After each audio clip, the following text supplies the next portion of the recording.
SER Podcast. Hola, soy Ramón Lobo y esto es A Vista de Lobo, un espacio en el que tratamos la política internacional de otra forma. A vivir que son 2 días. Javier del Pino.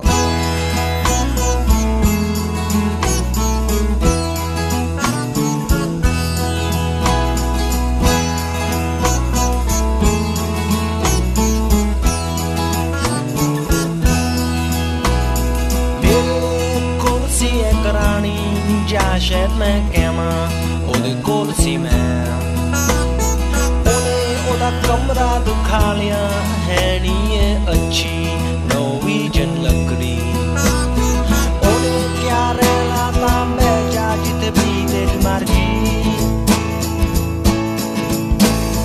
मैं आले वाले दिन क्या कोई उठे कुर्सी नहीं सी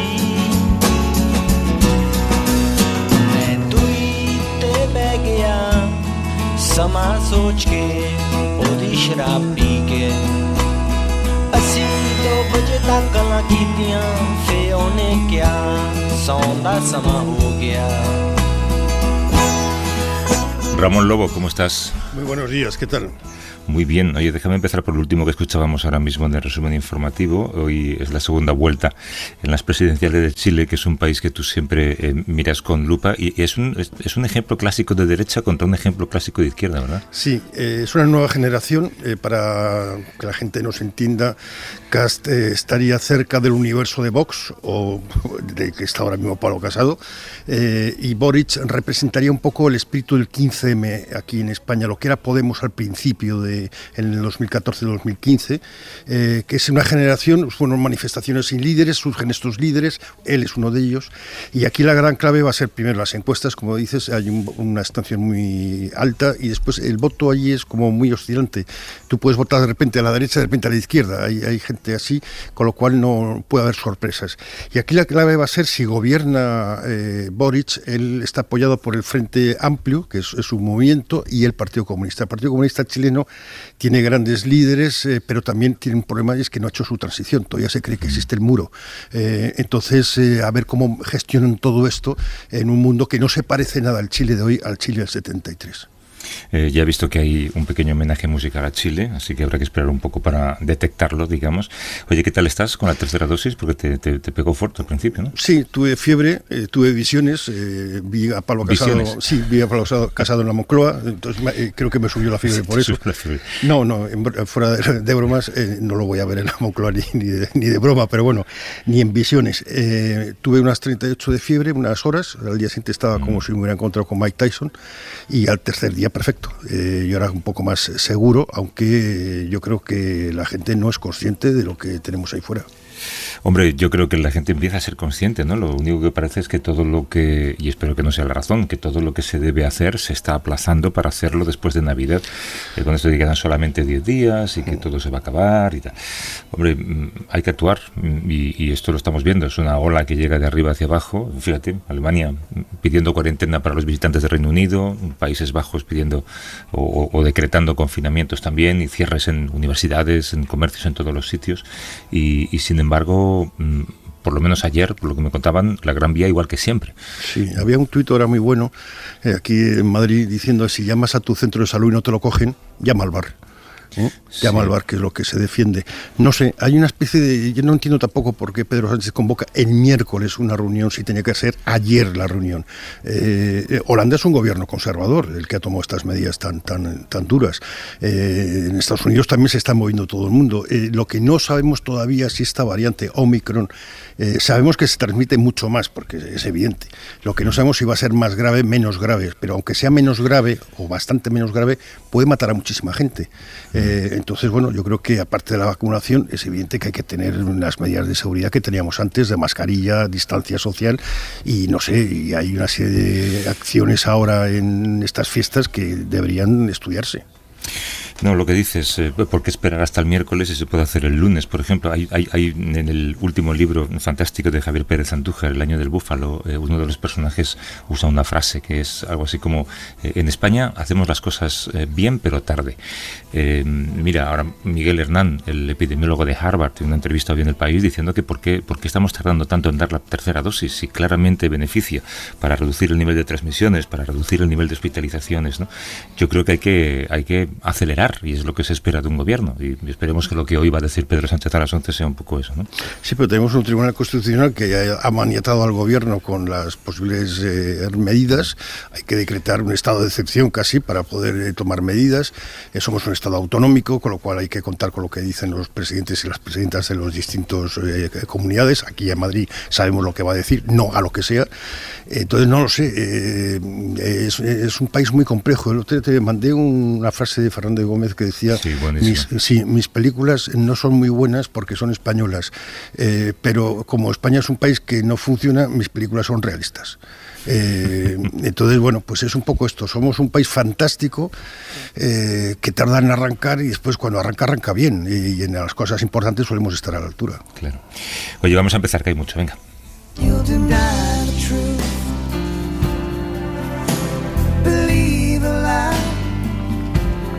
There'll be times that you believe that you can really fly. Your lonely nights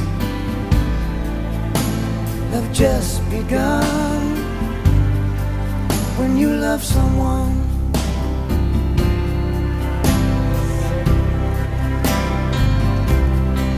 when you love someone, feel it deep inside, and nothing else would ever change your mind. When you want someone. La pandemia de COVID-19 ha hecho que el consumo de Internet haya aumentado a nivel mundial y el número de usuarios también haya crecido un 10%. De todas formas, resulta llamativo que pese a ese aumento hay 3.000 millones de personas, es un tercio de la población, que nunca han utilizado Internet. Son datos de la Unión Internacional de Telecomunicaciones de la ONU y yo creo que mucha gente no se da cuenta de que Internet también es un privilegio. Sí, es un privilegio. Hay pobres que no tienen acceso a Internet, que, bueno, no solo te permite informarte y también desinformarte, te permite tomar decisiones, hacer negocios, montar empresas, permite muchas cosas. Hay un 37% del planeta que no tiene acceso a esto. Lo curioso es que muchos de esos personas que están expulsadas de Internet viven en países presuntamente ricos o países avanzados. No solo es un problema de acceso, es un problema de luz, del precio de la luz, de tu capacidad económica, de dónde vives. Todo está muy unido. El paquete de riqueza o de medio riqueza y el paquete de pobreza son muy se marcan mucho en casi todos los temas que podamos tratar. Sí, esa realidad ha permitido que se acuñe ya un término que es el de los excluidos digitales. Incorporamos a la conversación a Albert García Arnau, que es doctor en Sociología y profesor de la Facultad de Educación de la Universidad Complutense de Madrid. Nos atiende desde allí. ¿Cómo estás, Albert? Buenos días. Buenos días. Hola, buenos días, Javier. Buenos días, Ramón. Para empezar, yo creo que podríamos hablar de estas grandes cifras que desdibujan un poco el panorama que todos pensamos. Accedemos a Internet como si fuera una cosa que está a disposición de todo el mundo y de repente descubrimos que es algo que solamente disfrutamos en el primer mundo. Sí, Javier, efectivamente, yo creo que es algo que además crea dos realidades, ¿no? La realidad, como hablábamos antes, del primer mundo y la realidad de los países en vías de desarrollo. De todas formas, las cifras que arroja el informe en realidad desdibujan un poco la particularidad de los casos, ¿no? Porque uno también sabe que en determinados países se encuentran realidades absolutamente distintas. También el estudio de la desigualdad en Internet a través de lo que se suele llamar lo de la primera brecha, ¿no? La diferencia entre tener conexión y no tenerla, ese hecho diferencial, también ha venido últimamente, en los últimos años se ha venido estudiando más lo que se llama la segunda brecha digital, ¿no? Que es la brecha de uso, es el tipo de uso que hacemos de Internet, porque claro, hablamos de países en vías de desarrollo a lo mejor que tienen porcentajes muy bajos de uso de Internet, pero la gente que lo usa qué tipo de uso hace, ¿no? Y lo mismo podríamos decir en los países europeos o en Estados Unidos. ¿Qué tipo de uso hace la gente cuando lo está haciendo a nivel cualitativo? Es decir, ¿es un uso meramente de un consumo banal? ¿Es un uso que te ayuda a potenciar determinadas cuestiones de tu vida, como encontrar trabajo, como comunicarte con tus seres queridos? Entonces, aquí es muy importante, digamos, esa brecha de uso, ¿no? La diferencia entre los que lo usan de una forma y los que lo usan de otra. Sí. Claro. Sí, Ramón. No, la calidad del uso, y como también la capacidad que tenemos para saber distinguir las cosas que, bueno, los bulos de la información. Sí, también está todo el tema de eso, del saber utilizar para informarse, todo el tema de las fake news y de lo que habéis hablado varias veces, vamos.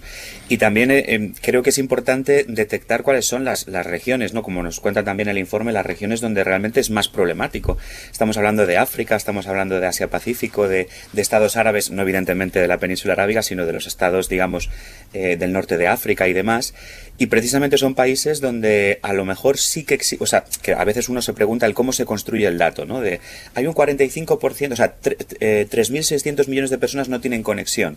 Yo el otro día en el máster de investigación en educación estábamos conversando con un alumno que está haciendo, él es de Guinea, de Bata, y está haciendo una especie de informe, un trabajo de investigación en la asignatura sobre los institutos, ha cogido varios institutos en Bata.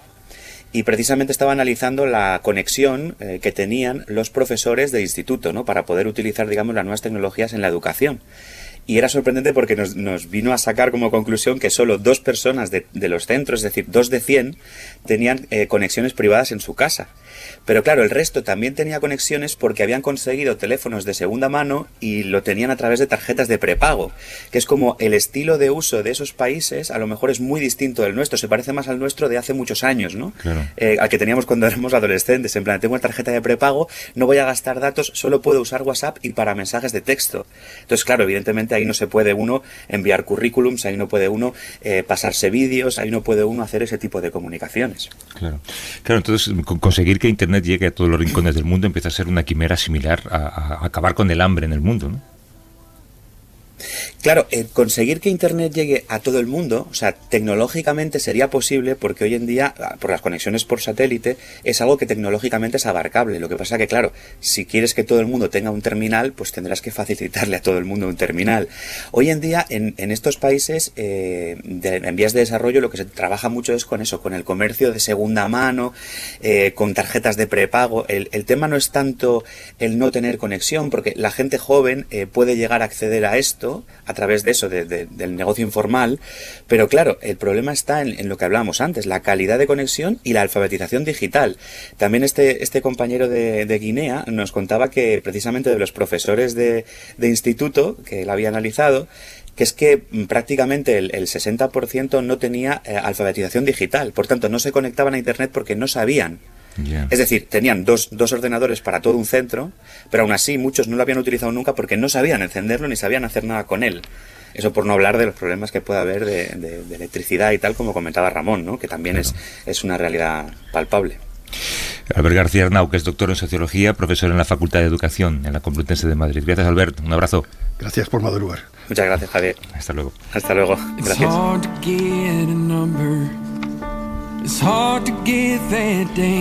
Ya mencionaba Alberta, China planea construir una base militar en la antigua colonia española de Guinea Ecuatorial. Informes de la inteligencia estadounidense señalan que sería la primera base militar permanente en el Atlántico, según el Wall Street Journal. Todo apunta a que China empieza a interesarse y a colocarse en la costa atlántica africana, que es una zona estratégica, ¿no, Ramón? Bueno, desde el punto de vista militar, porque desde el punto de vista comercial y económico ya está en 16 países, tiene 25 zonas económicas de interés, es un país que haya invertido más en África durante la pandemia, en cambio otros países occidentales hemos invertido menos. Al otro lado del tablero geopolítico se encuentra Estados Unidos. El portavoz del Pentágono, que es John Kirby, ha explicado en rueda de prensa que, de ser cierto, este paso plantearía preocupaciones de seguridad nacional a Estados Unidos. Desde su independencia de España, en el 68, Guinea Ecuatorial está considerada por las organizaciones pro derechos humanos como uno de los países más represivos del mundo. De ello hablamos con uno de los escritores guineanos más traducidos, que es Juan Tomás Ávila Laurel. ¿Cómo estás? Hola, bien. Buenos días. Buenos días. Cuanto más, Guinea Ecuatorial es un país que viola muchísimos derechos humanos. ¿Por qué ocurre todavía con tanta frecuencia? Bueno, ocurre por varias razones, pero ocurre porque en el mundo no está muy valorado de manera real, efectiva, a los derechos humanos. Por eso cualquiera lo puede violar, eso es lo que yo diría, francamente. El presidente Teodoro Obiang dirige el país, ya sabemos cómo lo dirige, desde 1979. En 2023 se van a celebrar elecciones generales. ¿Se pueden llamar elecciones tal y como las entendemos en España?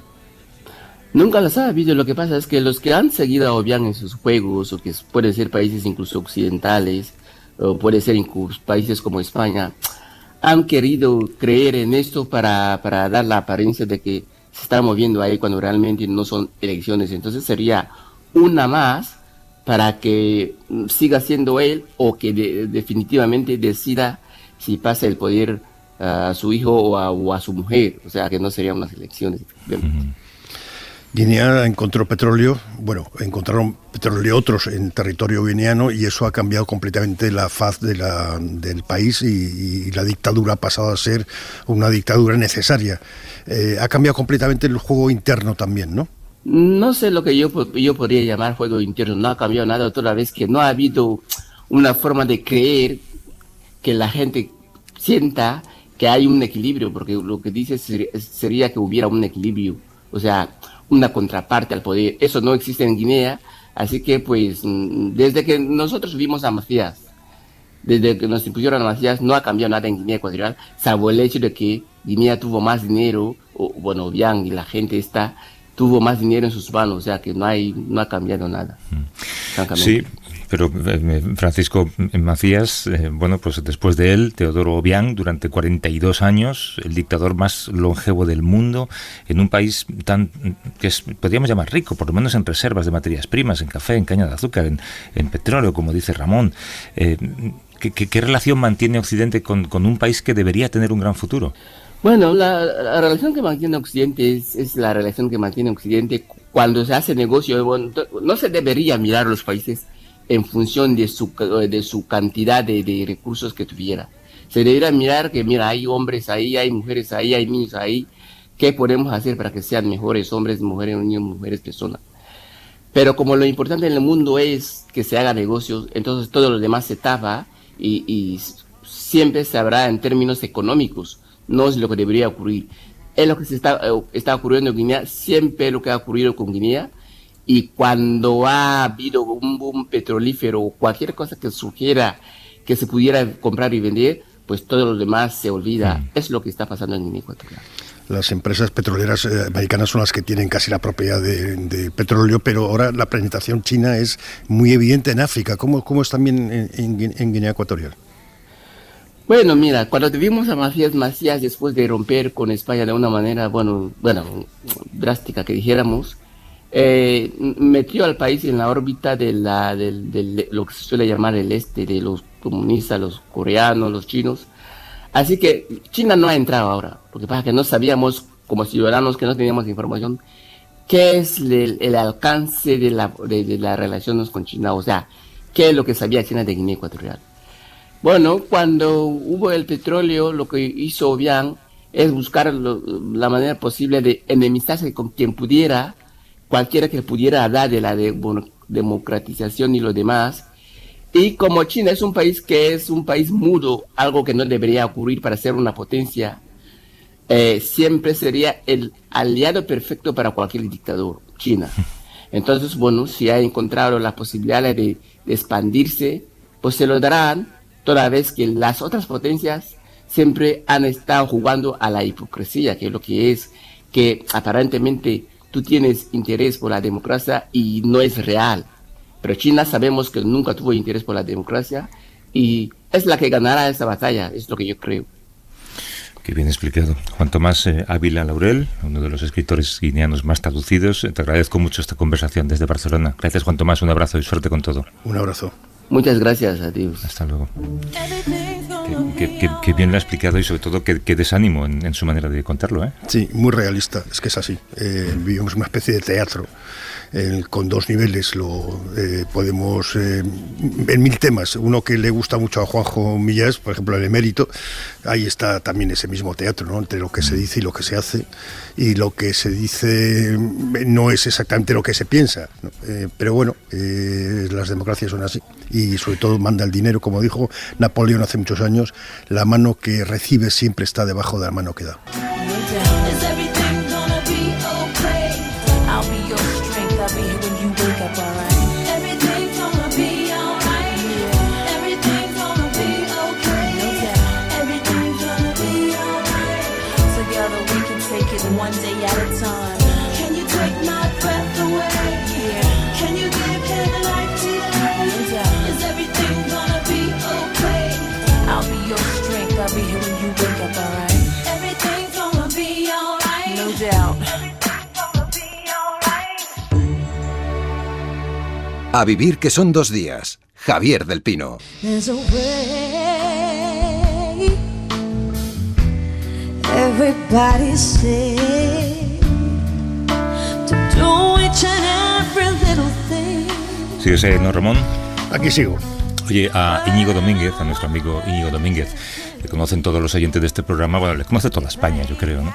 Y cuando viene por la radio hablamos de lo divino y lo humano, lo pasamos muy bien, pero él tiene un trabajo de lunes a viernes, ¿no? Como periodista, y ese trabajo en los últimos años también ha sido casualmente sobre lo divino y lo humano, ¿no?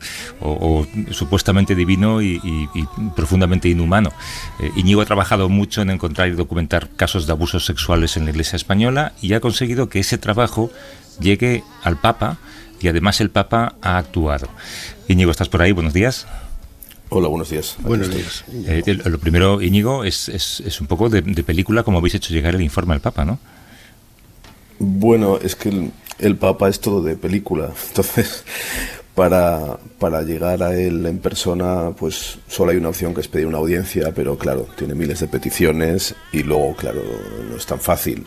Y la única ocasión para hacerlo, para un periodista, es en los vuelos papales, ¿no? En los viajes que él hace, pues que viaja con los periodistas y siempre hay un momento en el que pasa a saludar a la prensa que va con él y, bueno, como es un hombre cercano, pues saluda a todos, intercambia palabras y, bueno, hay quien se hace una foto, le da algo, le pide algo, le da un recuerdo, yo qué sé. Y entonces ahí había una posibilidad de dárselo en mano, ¿no?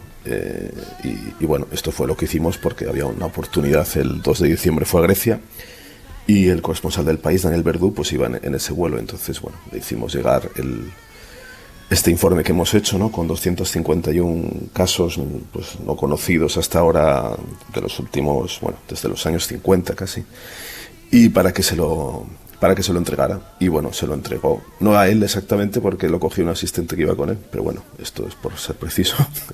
Pero bueno, el Papa, según volvió del viaje de Grecia, pues lo mandó a Doctrina de la Fe, que es el organismo que se encarga de centralizar las investigaciones de estos temas de la pederastia en el mundo católico, ¿no? Y bueno, se empezó a mover la cosa. No, es de película. Al final, porque yo me imagino que hasta que no recibierais no sé, algún tipo de confirmación de que el Papa lo había leído, pensaríais a lo mejor que es uno de esos informes pues que quedan ahí en un cajón, ¿no? Hombre, este Papa es muy sensible a este problema y ha actuado sin miramientos en otras ocasiones. Bueno, en Chile, por ejemplo, cogió y decapitó toda la cúpula eclesiástica de Chile directamente cuando empezó a ver lo que había, ¿no? Entonces, él está muy interesado en este tema y se movió muy rápido, pero es cierto que nosotros, como periodistas, pues los tiempos eran muy inciertos. No sabías si ibas a tener una respuesta o información en una semana, o en un mes, en 5 meses, no sabías. Pero claro, también es parte de la historia saber si lo hacen rápido o no, o lo dilatan o se queda por ahí perdido. Y en este caso debo decir que el Papa se movió inmediatamente y luego inmediatamente Doctrina de la Fe también actuó. Y luego es que nosotros hicimos también una doble entrega, porque también aquí se lo entregamos al presidente de la Conferencia Episcopal, el cardenal Omeya, que es el arzobispo de Barcelona. Bueno, pues se lo hicimos llegar y entonces así, bueno, había 2 vías inmediatamente. El cardenal Omeya también debo decir que se movió inmediatamente, porque lo que hizo fue tocho, porque es un tocho, o sea, solo imprimirlo, encuadernarlo fue, en fin, una tarea más pedestre, pero son 385 folios, ¿no? Y bueno, no es una lectura nada agradable, como puedes imaginar, porque es un caso detrás de otro, historias terribles, una detrás de otra, gente de todas las edades, en todos los lugares, de internados, de colegios, de parroquias, curas amigos de la familia, historias terribles, y leérselo todo es espantoso, la verdad. Pero oye, bueno, pues, ahí está. Es fantástico. Enhorabuena por haberlo conseguido, Íñigo. Sé que llevas un montón de años dedicado a esto y además que desespera mucho escuchar esas historias y luego tener que transcribirlas y relatarlas, pero no sé, supongo que te hace sentir mejor saber que tu trabajo por lo menos sirve para hacer que el mundo sea un poco mejor, ¿no? Sí, realmente tienes esa sensación, ya sabes, de que nuestro oficio sirva para algo, ¿no? Pero en este caso lo que más nos preocupaba era poder publicarlo, porque lo sabíamos, pero era muy difícil, ¿no? Sobre todo por las víctimas y la gente que nos ha escrito pidiéndonos ayuda, porque somos su último recurso en España, debo decirlo, no solo la Iglesia, es que aquí nadie ha querido ni quiere. Sí, en España ha habido una oposición a la información por parte de la Iglesia. Pero es que la Iglesia obviamente tiene su gran responsabilidad, pero ninguna institución, salvo pequeñas excepciones, en Navarra, en Cataluña, el Defensor del Pueblo, ha querido investigar esto. Ni el gobierno, ni el Parlamento, ningún partido. ¿Habéis oído alguna declaración de este tema en los últimos 3 años? Sí, en las sesiones de control del Parlamento constantemente. No. Sí. Entonces, bueno, quizá esto esperamos que sea un impulso a que cambie la situación y la verdad salga a la luz. Bueno, pues todo en la edición del País de hoy, en la apertura de Primera Página. De hecho, un abrazo fuerte y enhorabuena, Íñigo. Pásalo bien. Gracias a vosotros. Un abrazo. Hasta luego.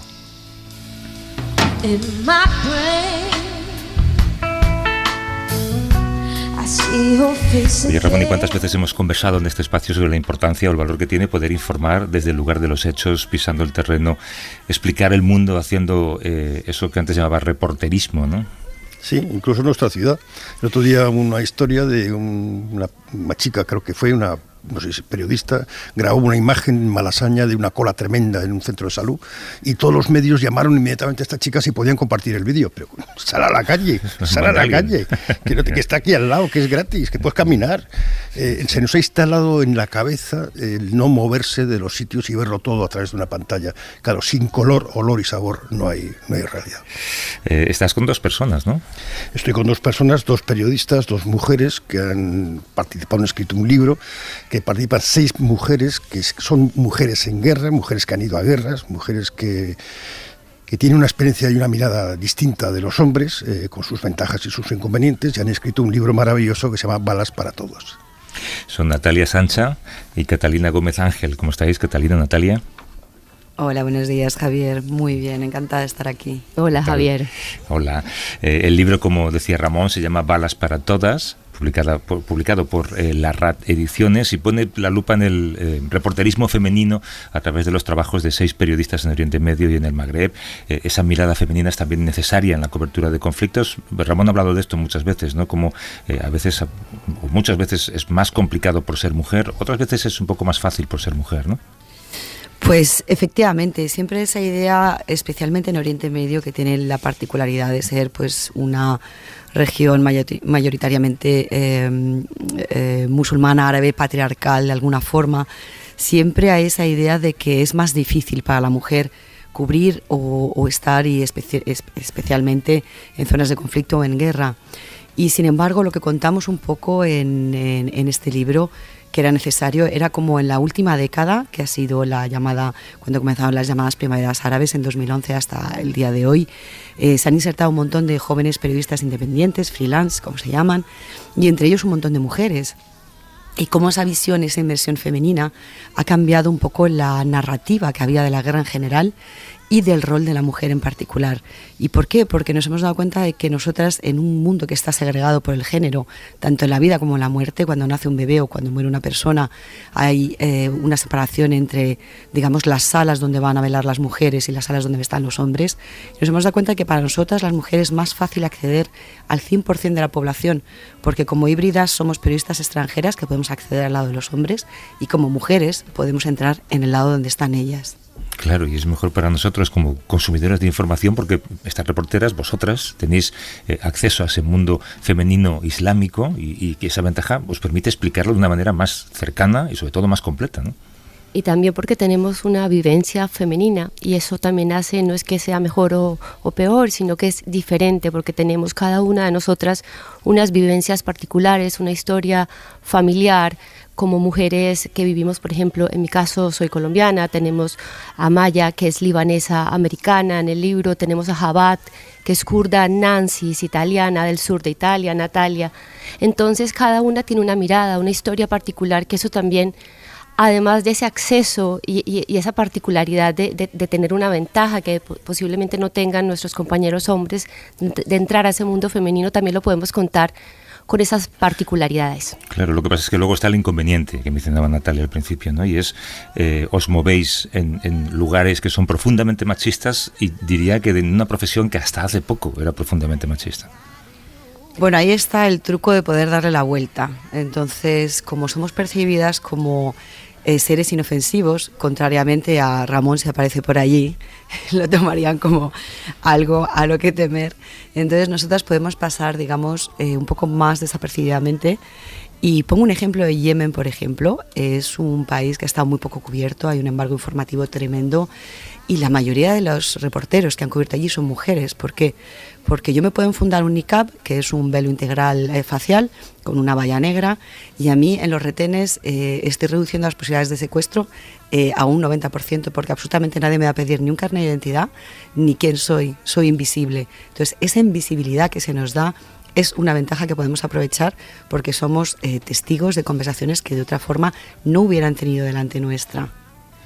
Pues Catalina, tú vienes de Colombia y claro, vosotras aparte que habláis muchas veces el idioma, el árabe, no necesitáis traductor masculino, podéis tener acceso directo, tenéis la capacidad mental de entender el mundo femenino, cosa que yo por mucha empatía que tenga y por mucha empatía entrenada, siempre hay un límite. Vosotras no tenéis ese límite, tenéis la capacidad de entender los silencios y eso os permite una profundidad que no tenemos los hombres. Sí, afortunadamente tenemos una capacidad, por ejemplo, de no solamente los silencios, el tocar es muy importante, el regalar un momento de un abrazo, porque nos están contando cosas muy importantes, hay muchas violaciones, hay muchos abusos, hay muchas pérdidas, hay mucho dolor que muchas veces estas mujeres no pueden compartir en su entorno porque no se usa, pero cuando nos ven a nosotras como mujeres, como extranjeras, nos sienten más cercanas y nos pueden contar eso. Balas para Todas pretende abrir caminos, pretende visibilizar a muchas compañeras vuestras, reporteras del mundo islámico. Decíais que era un libro necesario, ¿no? Sí, a mí me parecía necesario porque hay que contar esas nuevas narrativas y me parecía imprescindible que el 50% de las compañeras fueran locales porque estos últimos 10 años han supuesto mucho para el periodismo en la zona. En la región de Oriente Medio y Norte de África se ha enseñado más la propaganda, digamos, que la libertad de expresión. Y hay una nueva generación, sobre todo las de veinteañeros y veinteañeras, que son los que han estado liderando con el altavoz en mano estas protestas que han ocurrido en Oriente Medio. Y ahí es donde la mujer, las jóvenes están buscando también un espacio nuevo y están reapropiándose, o apropiándose más bien, de unas narrativas que allí también han estado contadas por hombres. Y en su caso, pues el esfuerzo es doble porque se enfrentan el día a día desde a una sociedad patriarcal y a sus propias familias.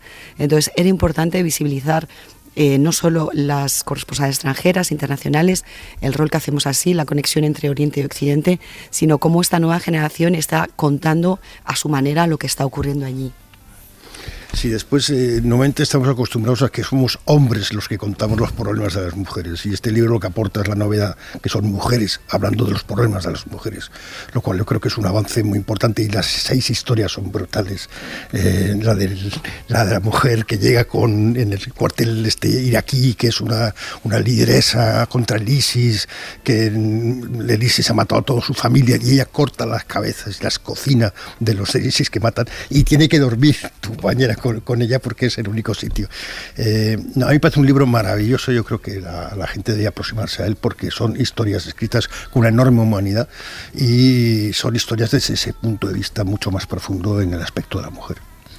Yo creo que hay una parte muy importante, además de nuestras historias, pues claro, somos extranjeras al fin y al cabo, pero el valor, como decía Natalia, que le dan las historias de nuestras 3 compañeras que son de allí y que no solamente lo que ellas cuentan, sino que representan a una generación que está cambiando el reporterismo, el periodismo y sobre todo la manera de contar Oriente Medio. Yo vivo en Irán también hay una cantidad de mujeres, no solamente que viven en Irán, sino con doble nacionalidad, o crecieron en Estados Unidos, o han vuelto, o en Francia, que ellas también han cambiado la narrativa. Ellas han mirado su sociedad de una manera diferente y nos la han contado.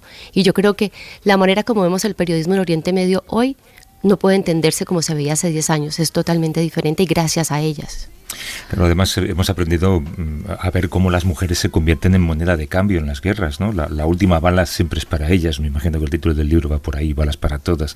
Pero vemos imágenes de guerras y siempre vemos imágenes de combatientes que son hombres. Pero ¿cómo es la guerra para las mujeres? ¿Cómo de dura es la guerra para las mujeres? Pues precisamente esas imágenes, ese estereotipo, obviamente las guerras están mayoritariamente hechas por hombres en Oriente Medio y contadas por hombres, como decía Ramón. Pero en este libro lo que intentamos contar es cómo hemos tenido ese acceso a las mujeres y a sentarnos con ellas, es contar otros roles que tienen las mujeres allí. Ya no es el rol de la mujer llorando de lejos al lado de una tienda de campaña. Lo que hemos dado es esa visibilización a las mujeres yihadistas, por ejemplo, que algunos llamaban las novias del ISIS, porque parece que las yihadistas, que las mujeres ni radicales podemos ser, hay que ser lobotomizadas. Nos hemos sentado con las yihadistas que dicen sí, a la mujer adúltera hay que apedrearla. Nos hemos sentado con las kurdas, nos hemos empotrado en el frente con las kurdas milicianas que han decidido tomar una Kalashnikov y defender su tierra. Nos hemos sentado con las yazidíes que no solo han sido víctimas del Estado Islámico, sino también de los hombres yazidíes de sus propias comunidades que al retorno con niños frutos de las violaciones del ISIS han sido ejecutadas. Entonces hemos dado esa otra variedad de roles que ocupa la mujer en la guerra y sobre todo hemos contado, lo mencionaba antes Ramón y para mí es muy importante, contamos los silencios, porque el ruido es el que se hace en el frente, el bang bang, que es al que ha ido tradicionalmente el reportero, pero al fin y al cabo cuando has cubierto varias guerras, la sangre es roja en todas partes y lo que hemos hecho más las mujeres, diría yo, es darnos la vuelta y ver esa retaguardia, entrar en las tiendas, ver cuáles son esos espacios, esos oasis de normalidad que la gente crea. Pues se hacen piscinas en charcos creados con obuses, en agujeros creados con obuses y aguas caídas de la lluvia para que los niños salten y hagan. Se continúan haciendo bodas, hay clases de salsa en hoteles derruidos.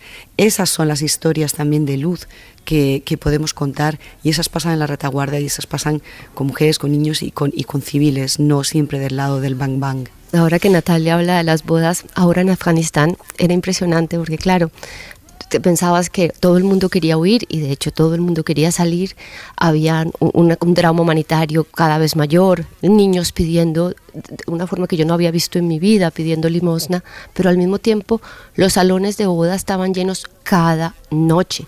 Había un auge porque claro, los precios se habían reducido, la gente tenía sus ahorros, la gente que se pensaba casarse tenía que hacerlo para poder salir del país juntos como matrimonio, porque si no, no podían.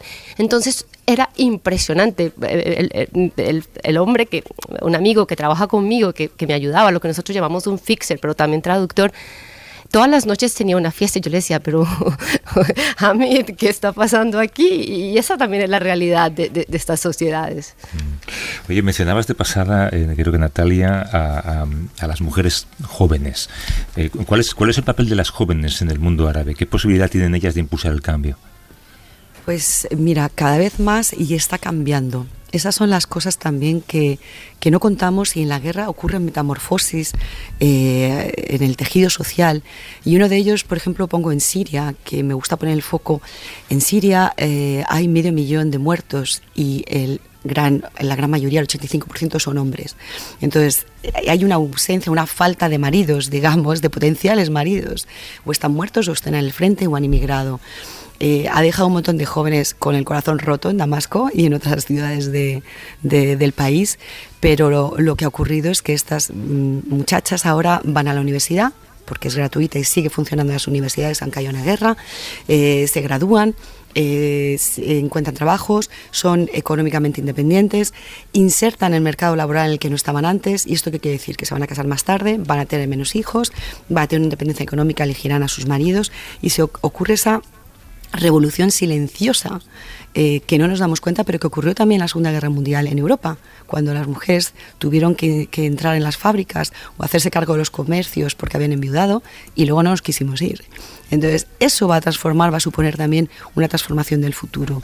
Y el hecho de que las jóvenes veinteañeras yo tengo una imagen en Líbano, que ha sido en 2019, Líbano e Irak tuvieron esas primaveras árabes un poco tardías, y editando mis fotografías, veía una imagen que es insólita y que me había habituado ahora, y es el hecho de un joven sujetando un altavoz y una mujer gritando los eslóganes a la cabeza de la manifestación.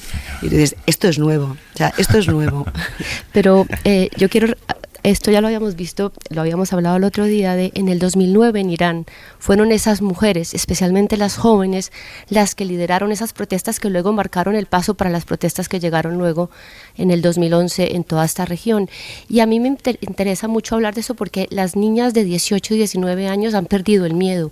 Ellas le han perdido totalmente el pavor a un régimen, especialmente en Irán, y son ellas las que van a liderar y están cambiando el país. O sea, por más que les pongan policía en la moral, en la calle, ellas no se dejan apaciguar ni callar.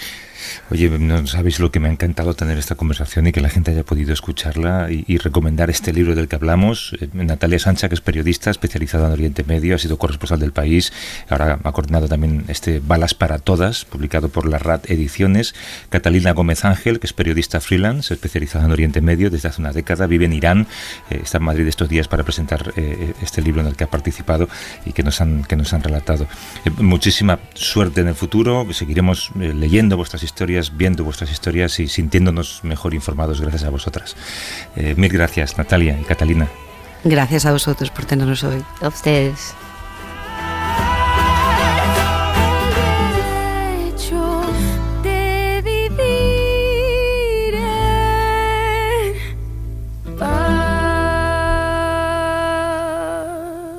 A vivir que son 2 días. Javier del Pino. Suscríbete a Vista de Lobo. Todos los episodios y contenidos adicionales en la app de Cadena SER y en nuestros canales de Apple Podcast, Spotify, iVoox, Google Podcast y YouTube. Escúchanos en directo en la SER los domingos a las 8 de la mañana. Cadena SER.